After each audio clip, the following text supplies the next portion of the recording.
Baik, bismillahirrahmanirrahim. Assalamualaikum warahmatullahi wabarakatuh. Apa kabar teman-teman dan rekan-rekan mahasiswa semuanya? Semoga selalu sehat dan selalu dalam lindungan Allah Subhanahu wa Ta'ala. Welcome back to my channel, Kelas Mr. Iman. Kembali lagi di channel saya, Kelas Mr. Iman. Hari ini kita akan bahas terkait dengan episode ke-6 mata kuliah manajemen pengantar manajemen ya. Nah, episode ke-6 ini dengan subtema pengambilan keputusan dalam manajemen ya. Baik teman-teman dan rekan-rekan mahasiswa semuanya, disclaimer dulu ya, saya merupakan dosen manajemen, tapi memang ini semata-mata saya buat untuk bisa mudah-mudahan bisa membantu teman-teman sama-sama belajar ya, sama-sama belajar. Baik teman-teman semuanya, terkait dengan pengambilan keputusan dalam manajemen, apa aja sih yang kira-kira dibahas? Nah, pengertian dulu ya. Sebelumnya kita akan bahas pengertian ini dulu. Masalah atau problem, apa itu masalah atau problem? Ya, masalah. Nah, biasanya masalah atau problem itu biasa diartikan dengan secara harfiah adalah suatu deviasi ya antara yang seharusnya terjadi dengan suatu yang nyata terjadi, sehingga penyebabnya perlu ditemukan dan diverifikasi. Jadi ekspektasi dengan kenyataan itu berbeda atau tidak sesuai dengan kenyataan ya, sehingga perlu ditemukan dan diverifikasi penyebabnya. Inilah yang disebutkan dalam manajemen ya, ketika ada masalah kita akan menemukan atau membuat penemuan terkait dengan penyebabnya apa sih, dan kita coba untuk menyelesaikan masalahnya. Nah, pengambilan keputusan atau decision making adalah melakukan penilaian dan menjatuhkan pilihan terhadap keputusan yang akan diambil untuk mencapai suatu tujuan, atau juga bisa untuk menguraikan masalah atau menyelesaikan masalah yang ada. Nah, itu pengertiannya. Nah, kemudian kira-kira sebelum kita lanjutkan teman-teman, nah dari tulisan ini ya, dari pertanyaan ini, kira-kira mengapa manajer perlu mengambil suatu keputusan, mengapa manajer mengambil keputusan yang salah? Nah, biasanya kan memang ada keputusan-keputusan yang salah yang dibuat oleh seorang manajer. Kira-kira apa sih mengapa manajer itu mengambil suatu keputusan salah ya? Nah, bisa jadi karena terpengaruh oleh kesan pertama yang dari masalah pertama, dia hanya ngambil dari satu sudut pandang ya. Kemudian bisa juga hanya berdasarkan pembenaran keputusan yang sudah lalu, mungkin dengan masalah yang sama tapi mungkin dengan suatu yang berbeda. Kemudian dia melihat apa yang ingin dilihat, pertahanan status quo, terpengaruh oleh kerangka masalah, dan mungkin juga terlalu percaya diri. Nah, ini teman-teman bisa menjadi gambaran terkait dengan kira-kira mengapa sih manajer mengambil keputusan yang salah gitu ya. Oke, baik. Nah, keputusan diambil setelah melalui beberapa perhitungan dan pertimbangan alternatif. Jadi setiap keputusan bagi seorang manajer bukan diambil dengan dengan mendadak, tapi keputusan diambil oleh seorang manajer melalui beberapa perhitungan dan pertimbangan alternatif yang sudah dibuat ya. Nah, tahapan yang dilalui oleh pembuat keputusan meliputi identifikasi masalah utama. Kira-kira kita identifikasi dulu, kita tahu dulu nih apa sih masalah utamanya. Kemudian menyusun alternatif yang akan dipilih nih. Kira-kira alternatif apa yang bisa atau yang akan dipilih ya. Dan sampai pada keputusan yang terbaik yang akan diambil untuk memecahkan masalah dari sebuah problem ya yang terjadi gitu ya. Nah, langkah-langkah dalam analisis masalah yang pertama adalah ternyata ada langkah-langkahnya nih ya teman-temannya dalam analisis masalah. Nah, pertama adalah menentukan tujuan dulu ya, menentukan tujuan, yaitu menentukan target lebih dahulu tanpa mencampur adukan apa yang dicapai dan apa yang dilakukan. Yang pertama adalah targetnya dulu kita tentukan ya, kita target kita apa yang kira-kira ingin kita capai gitu ya. Apa ini dia bentukan target dulu. Kemudian yang kedua adalah mengumpulkan fakta, yaitu dengan mempelajari catatan-catatan yang relevan ya, peraturan dan kebiasaan berlaku, membicarakan dengan orang bersangkutan untuk mengetahui pendapatnya. Jadi kira-kira mengumpulkan fakta itu dengan mempelajari catatan-catatan yang relevan, permasalahan sebelumnya, kira-kira apa yang terjadi gitu ya. Kemudian yang ketiga adalah mempertimbangkan fakta dan tentukan tindak lanjut yang harus diambil dengan mengubah fakta yang satu dengan fakta yang lain. Nah, jadi ketika mengambil sebuah keputusan, ya kita harus juga mempertimbangkan fakta-fakta yang ada, ya. Nah, kemudian menghubungkan antara fakta yang satu dengan fakta yang lainnya, gitu ya. Kemudian proses yang keempat adalah mengambil tindakan dengan pertimbangan siapa yang ambil keputusan, siapa yang berinformasi, dan menentukan waktu melaksanakan tindakannya. Jadi menentukan siapa yang mengambil keputusan, siapa yang berinformasi, dan menentukan waktu melaksanakan tindakan ya. Kemudian yang kelima, langkah kelima adalah periksa hasil pelaksanaannya. Jadi dari keputusan yang sudah dilaksanakan, kita periksa hasil pelaksanaannya untuk melihat apakah tujuan tercapai, dan apakah tujuan tercapai gitu ya. Kita harus periksa hasilnya apakah tujuan tercapai.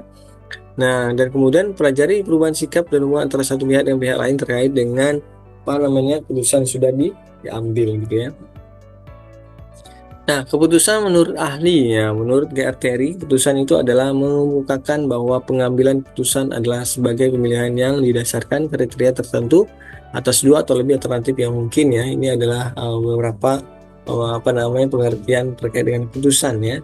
Jadi menurut Terry mengemukakan bahwa pengambilan keputusan adalah sebagai pemilihan yang didasarkan kriteria tertentu atas dua atau lebih alternatif yang mungkin ya. Kemudian menurut Claude George Jr.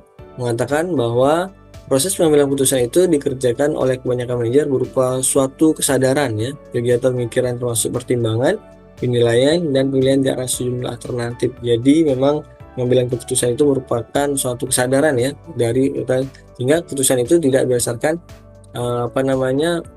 bukan berdasarkan feeling-feelingnya, tapi berdasarkan kesadaran ya. Kegiatan dalam keadaan sadar dan dia mengerti apa permasalahannya, kemudian dipertimbangkan, kemudian dilakukan penilaian, dan kemudian melakukan pemilihan di antara semua alternatif yang akan diambil keputusannya. Kemudian menurut Harold Andono, mengambil keputusan adalah pemilihan antara alternatif mengenai suatu cara tertindak, yaitu inti dari perencanaan suatu rencana tidak dapat dikatakan tidak ada jika tidak ada keputusan suatu sumber yang dapat dipercaya, petunjuk, atau reputasi yang telah dibuat. Nah, jadi pengambilan keputusan adalah pemilihan di antara alternatif ya mengenai suatu cara tertindak yang terbaik ya. Ya, itu jadi pemilihan di antara alternatif terkait dengan cara bertindak menurut Harold Andono. Oke. Nah, kemudian keputusan menurut James Alfstoner ya, itu merupakan pemilihan di antara alternatif yang ada, mengandung 3 pengertian ya. Pertama adalah ada pilihan dasar logika atau pertimbangan. Jadi logika dasar ya, ada logikanya. Ini masuk logik nggak? Atau setelah dipertimbangkan itu logik nggak gitu ya. Kemudian ada beberapa alternatif yang harus dan dipilih salah satu yang terbaik. Jadi ketika mengambil keputusan harus buat alternatif dulu. Kalau ini seperti ini, kalau ini seperti ini, kalau ini seperti ini. Jadi ada alternatif, kemudian diambil yang terbaik gitu ya. Kemudian ada tujuan yang dicapai ya, sehingga apa yang disebutkan tadi atau keputusan tersebut diharapkan itu yang paling dekat dengan tujuan yang ingin dicapai gitu ya oleh seorang manajer. Itu menurut James Alfstoner ya. Nah, kemudian pengambilan keputusan ya menurut Stoner juga proses yang digunakan untuk memilih suatu tindakan sebagai cara mencari masalah. Secara umum proses pengambilan keputusan terdiri dari 3 tahap ya. Jadi penemuan masalah dulu, masalahnya seperti apa, kemudian pemecahan masalahnya seperti apa, yang terakhir adalah pengambilan keputusannya. Jadi ditentukan dulu penemuan dulu masalahnya apa sih kira-kira ini, kemudian bagaimana pemecahannya, dan terakhir adalah bagaimana mengambil keputusan yang terbaik untuk menyelesaikan masalah tersebut agar lebih dekat pada tujuan yang ingin dicapai gitu ya teman-teman. Oke. Nah, tipe keputusan ya. Nah, yang intinya adalah keputusan terprogram, yang paling inti. Kemudian yang kedua ini keputusan tidak terprogram. Kemudian yang ketiga ini adalah keputusan dengan kepastian, risiko, dan ketidakpastian ya. Keputusan dengan kepastian, risiko, dan ketidakpastian. Ini gambaran tipe keputusannya. Oke, kita lihat teman-teman semua gambarannya. Fase pengambilan keputusan ya. Nah, kita lihat fase pengambilan keputusan. Yang pertama adalah fase aktivitas intelijensia atau intelligence ya, di mana pengambilan keputusan ini merupakan proses kreatif untuk menemukan kondisi yang mengharuskan keputusan dipilih atau tidak gitu ya. Fase pengambilan keputusan adalah proses aktivitas intelijensia, di mana proses kreatif untuk menemukan kondisi yang mengharuskan keputusan dipilih atau tidak. Kemudian aktivitas desain ini kegiatan yang mengemukakan konsep berdasar aktivitas intelijensia untuk mencapai tujuan. Nah, menemukan cara metode, mengembangkan metode, dan analisa tindakan yang dilakukan. Kemudian aktivitas pemilihan yaitu memilih satu dari sekian banyak alternatif dalam pengambilan keputusan yang ada. Pemilihan ini berdasar atas kriteria yang telah ditetapkan, mengidentifikasi masalah utama, menyusun alternatif, menganalisis alternatif, mengambil keputusan terbaik. Di mana aktivitas ini terkait dengan evidensia, tes desain, tes pemilihan, mana tes desain merupakan proses kreatif ya. Nah, di mana kita bisa menemukan kondisi memilih keputusan dipilih atau tidak. Kemudian tes desain ini konsepnya, gimana kita menemukan cara atau metode ya untuk menganalisis tindakan yang harus dilakukan. Kemudian pemilihan ini kita memilih satu dari sekian banyak alternatif pengambilan keputusan yang ada. Jadi untuk pemilihan aktivitas pemilihan ini adalah pemilihan aktivitas pemilihan keputusan di mana dari beberapa alternatif yang sudah kita buat ya. Oke, baik. Nah, teknik pengambilan keputusan ya. Teknik pengambilan keputusan ini ada beberapa.